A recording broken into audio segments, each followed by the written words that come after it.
Luckily, this employee's foreman understood the chemical inventory and the requirements under federal law for safety data sheets. He was applying some chemical. He had a reaction, but he was dressed properly for this event. He's got his respirator, he's got gloves, he's protected. The chemical inventory sheet said that it was not that big of a respiratory hazard, so I'm going to go ahead and remove my air pack. Good morning, Deer Park team. This morning's Safety Toolbox talk is on safety data sheets. Safety data sheets are a requirement for the employer to provide to the employee to make you aware of the chemical hazards that you're working with.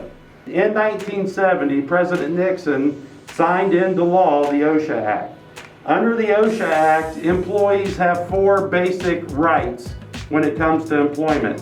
One is the right to know law, that you have the right to know what chemicals you're working with and how to reduce any type of acute or chronic exposures. And the only way you can do that is through personal protective equipment. So if you look at Randy here, he's kind of grown up since the last segment.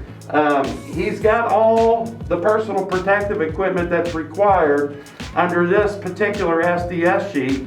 And this SDS sheet is a chemical that we use on a daily basis here at Deer Park Roofing. Prior to 2013, a manufacturer could supply you with a chemical inventory, an MSDS sheet that had 30 different pages to it.